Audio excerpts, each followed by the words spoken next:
Welcome to Week in One, the show that helps you catch up with the top news stories and interviews featured on eNCA over the past 7 days. My name is Dibuseng Meloe. Let's get straight into this week's top stories. Why are they lying to us? We're going to have to go out to the streets again and start burning tires and blocking roads. Mr. Mayor, I hope you're listening. Water woes in Brixton, Johannesburg see irate residents take to the streets in protest. The latest in the trial within a trial as the Senzo Mchunu murder case plays out in Pretoria High Court. And cocaine worth 70 million rand seized at the Durban Harbour. Brixton residents in Johannesburg have been protesting this week and say they'll continue until Joburg Mayor Gwamanda addresses them over the water crisis. They took to the streets after a meeting between them and Gwamanda was cancelled at last minute. eNCA reporter Lethiwe Mdluli reports. It's back to the streets for Brixton residents. They say they won't stop until they have water in their taps. So Joburg Water is lying to us. I will say that. Yesterday we had a meeting and we were promised that water was going to be back in our taps yesterday at 5 o'clock. I mean, to date, there's nothing. So why are they lying to us? Give us the truth. Don't lie to us. That's all we're asking. It seems like it's ducking and diving us. Then we're going to have to go out to the streets again and start burning tires and blocking roads just to get attention to our situation so that they can understand our frustrations. Because, you know, it seems like they don't really comprehend what's going on with us. Police tried to intervene, calling for residents to unblock the roads, but residents stood firm. Joburg Mayor Gwamanda has failed to address the issue and cancelled a meeting with the residents at the last minute. The ward councillor says they were ready to voice out their frustrations. I am disappointed. I was not notified about his visit today. I heard via social media and notification from some of the residents here. So once again, I want to say it, and Mr. Mayor, I hope you're listening. Why is it that Ward 58 is the forgotten ward of the city? We have some of the most critical issues and challenges in this ward, yet we are totally bypassed. Johannesburg Water has since released a statement saying they will be holding a media briefing on Friday to update on the water situation in the city. Lethiwe Mdluli, Johannesburg. An audio recording of an alleged confession by accused 2 continues to be a bone of contention in the trial within a trial in the Senzo Mchunu murder case. The defense is now questioning the authenticity of the tape recorded by a magistrate in June 2020. eNCA's Senzo Mchunu was in court. Another curveball in the trial within a trial, with the state making a U-turn. The state initially indicated that it will not use the recording, my lord. Yes. But yesterday we all had the opportunity to listen to the recording. And my lord, having listened to the recording, there are certain aspects that are not contained in Exhibit JJ, which appear in the recording, which in our submission are important to determine whether the statement in question was made voluntarily. And that recording contains the alleged confession made by Bongani Ntanzi 3 years ago, which Magistrate Vivian Kone recorded on a laptop. The state says it now wants the recording admitted as evidence in court, but the defense raised an objection. I would actually submit and request the Honourable Court to suspend the submission made at the moment for the defense to continue the cross-examination and make proper preparation in response towards the submission made by the state, my lord. My client has never listened to this video recording. I have not been given instructions regarding that because I was under the impression that the state was not going to use that information. As a result, my lord, I will ask again, as I've asked yesterday, that would be given an opportunity, because if the state is allowed to proceed at this moment, my lord, that will amount to a an ambush on the part of accused number 5. Cronje's cross-examination was postponed as the defense requested more time to consult. The defense is also questioning the authenticity of the recording and says it will oppose the state's application for admissibility. That argument will be heard when the case resumes on Thursday. Senzo Mchunu, Pretoria. From cockroaches and other rodents to maize meal that doesn't have an expiry date, this was just some of the horrors found inside Spaza shops in Diepkloof. Operation Dudula descended into the area saying residents want law enforcement to shut the shops down. This follows the death of children in Naledi and the West Rand who consumed products bought from a Spaza shop. Operation Dudula is in Diepkloof. The organization says it's been receiving numerous calls from communities to assist them and shut down Spaza shops. I feel so pissed off because one of my 11-year-old, I was called from school. He was vomiting, he was having running tummy, he was so drained out.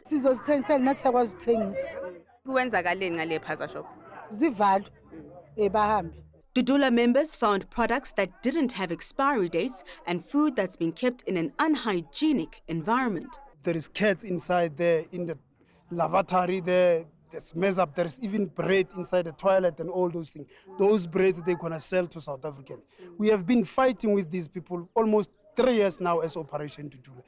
Maybe, hopefully, South Africans will listen right now, but we will carry on, do the right cause to save our country. One shop owner says his products are legit. For me, it's nothing problem because I know why I'm stocking. I have everything sleep. If something wrong, I'm sure they all sleep. And then I'm sure the shop where I'm buying my things. Even today I'm come from stock. I'm sure they sleep where I'm bringing it. That is my stuff. The operation was interrupted when police received complaints. We have also extended our operations to look into warehouses that are purported to be producing some of the brands that we know, and they're producing them illegally. They also do not adhere to the health regulations in the country. So we are going to be raiding some of those warehouses. The National Consumer Commission says health protocols are being flouted. We do pick up that a lot of products in the market have the potential of being unsafe because of the way that people and the markets or the shops do not follow the health protocols, as well as ensuring that they sell the goods that consumers expect in the markets. Operation Dudula says it will continue with its inspections with or without law enforcement. Slindalo Masigani, Diepkloof in Soweto. Stay tuned to Week in One. Coming up, we take a look at some of the big interviews done by our anchors this week.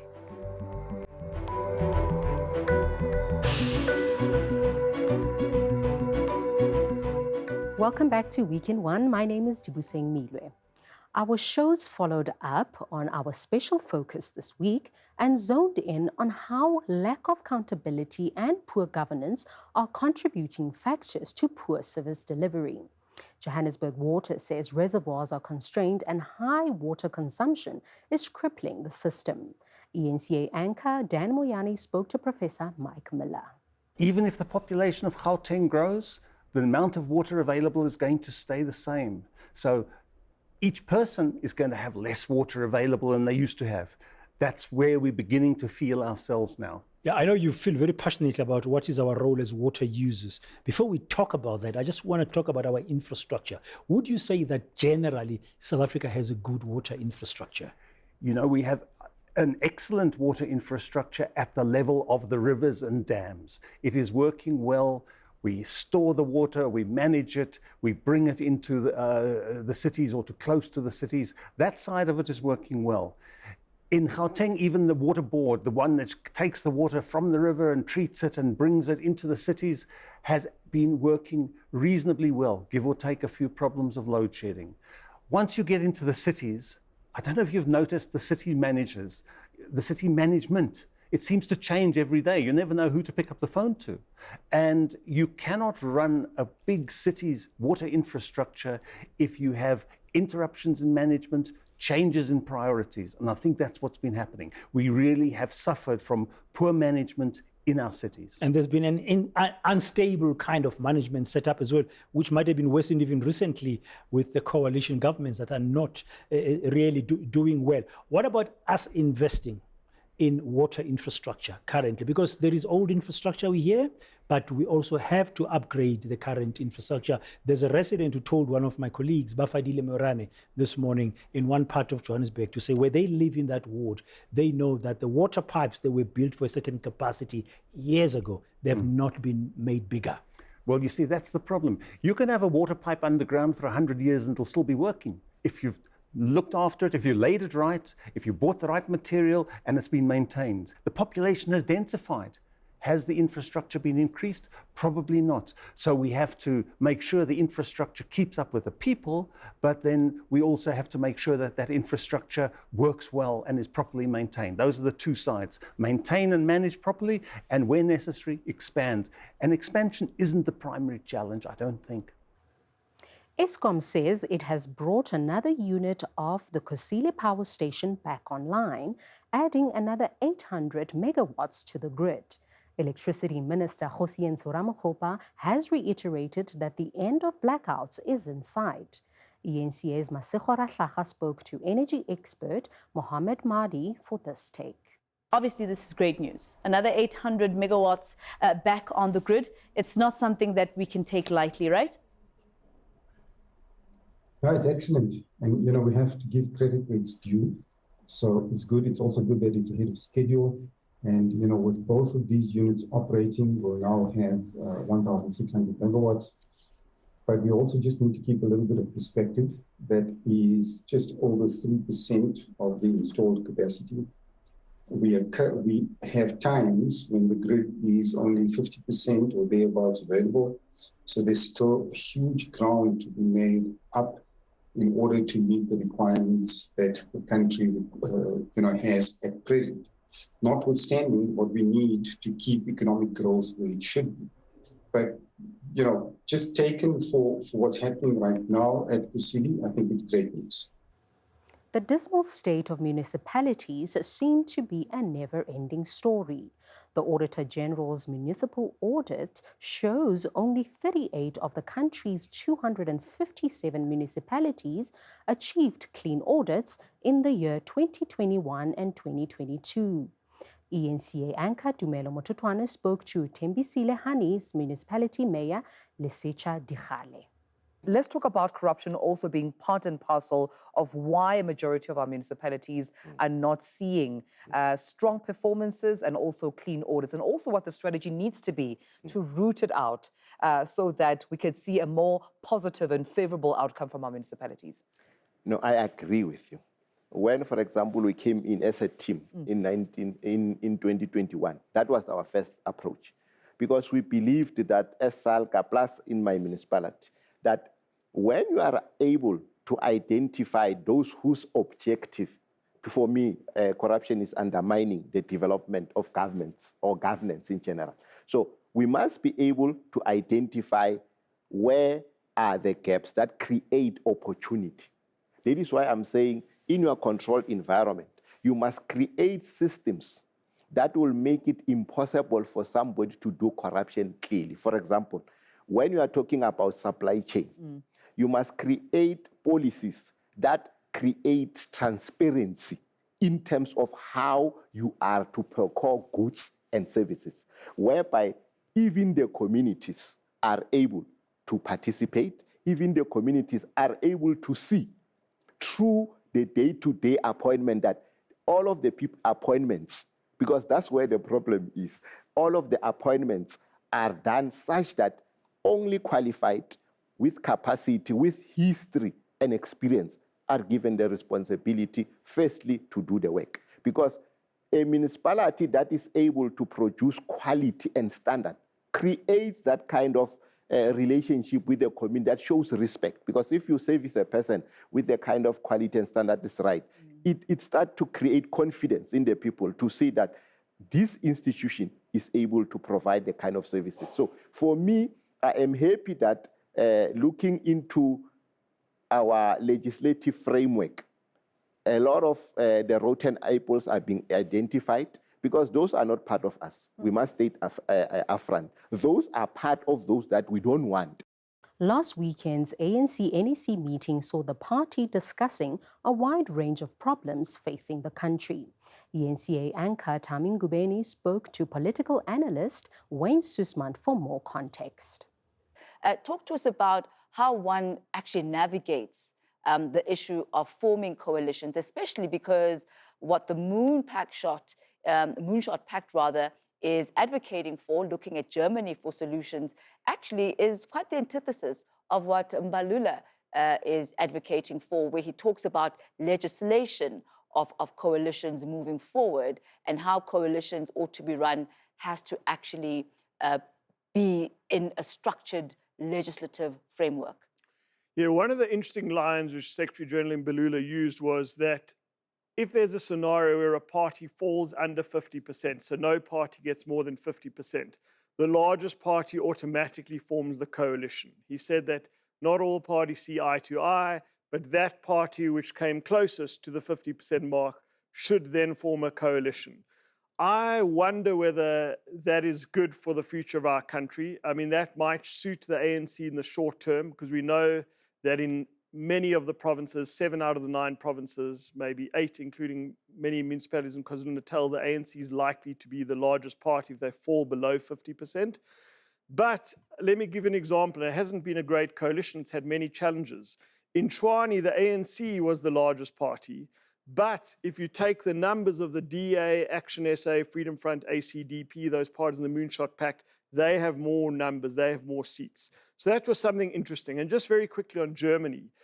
Germany, there's a very high threshold, i.e. you need to get, I think it's over 7% of the vote, maybe even 10% to get into the Bundestag, the equivalent to the parliament. However, what's key, I think, to learn from Germany is that it takes a long time to sign a coalition pact. In South Africa, we have 2 weeks. You are exhausted after election campaign. I don't think people are making decisions. You're tired, decisions well, there's lack of sleep. And you've only got 2 weeks to get a coalition together. So maybe we need more time. And I think we can sometimes learn from countries around the world about how to structure coalitions better. More top stories after the break.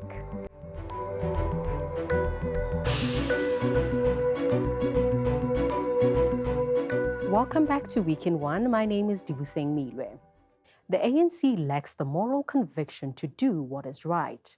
That's the view of at least one political analyst as the governing party commits to confront various challenges facing the country. President Cyril Ramaphosa reiterated the ANC's commitment to addressing service delivery and economic growth following the party's NEC meeting. eNCA's reporter Moloko Moloto reports.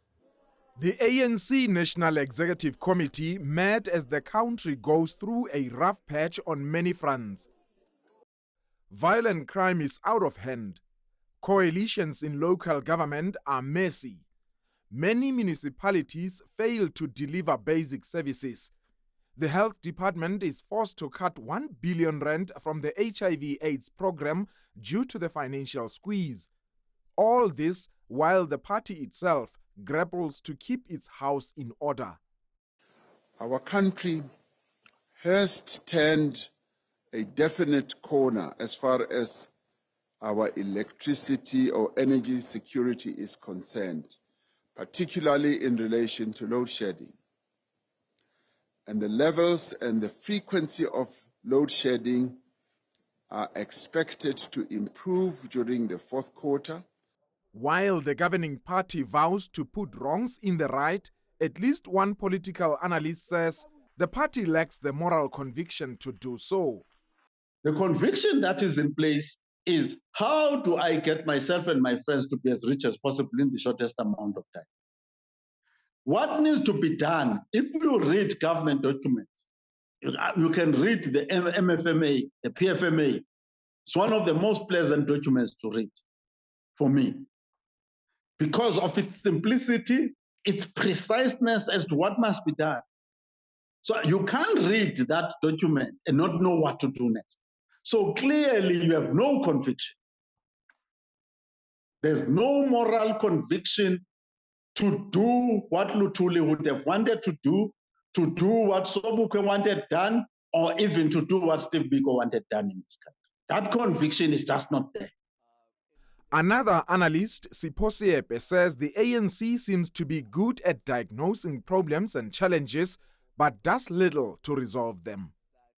Effectively, people are going through hell. There's a lack of confidence in the government. And when President Ramaphosa speaks, there is a lack of believability and credibility of his statement. It's more what people say we've had it before. The ANC says it will soon call a special NEC meeting specifically to consider nearly 100 reports from the party's National Integrity Commission. Moluku Moloto, Johannesburg. Mamelodi residents are concerned about a fly infestation in the area. The city of Tshwane is battling a waste collection backlog driven by a municipal workers' protest in the capital. The strike, which has entered a third month, is severely crippling the city's services. Our reporter, Buleli Treaty-Jones, has more. The city of Tshwane's catch-up program to clean up areas that have been turned into dumping sites began today. But some Tshwane residents say it's moving at a snail's pace. In this township, residents are complaining of a fly infestation due to piled rubbish that hasn't been collected for weeks. The flies in our houses, in businesses and across the world are just unbearable. So all that we are asking is that the city should be doing what they need to be doing. Collecting waste on time, street lights, making sure that all the services that they're demanding people to be paying monthly, they are equally playing their role.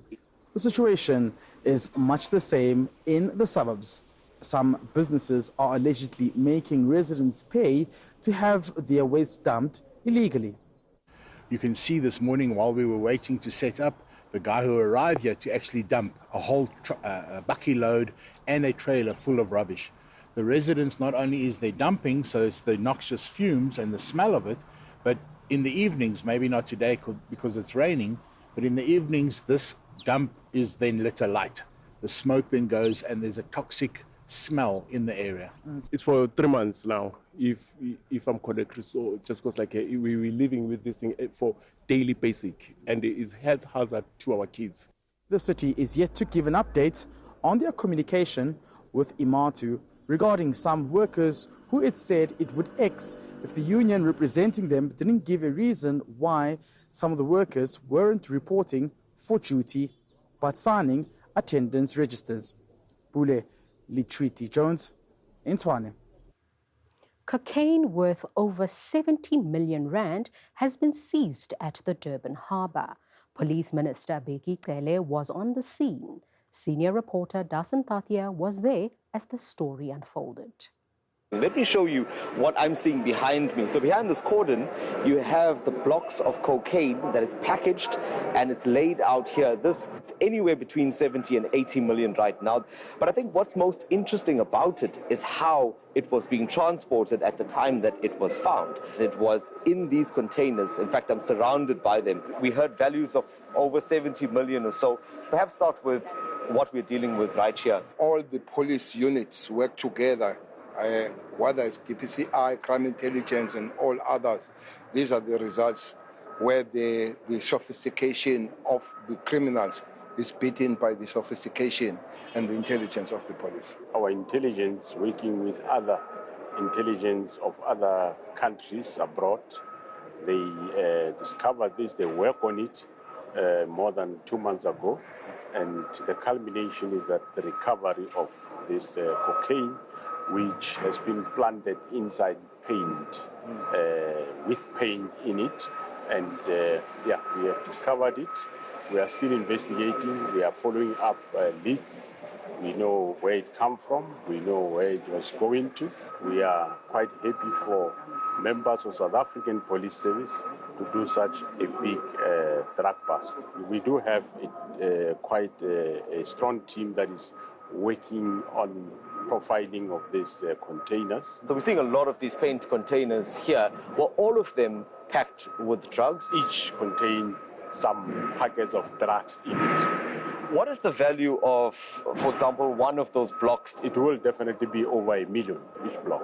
So definitely a significant amount of drugs that have been taken off the street as a result of this international collaboration between local police as well as international authorities. And that's a wrap of this week's edition of Week in One. From myself and the rest of the team, have a great weekend.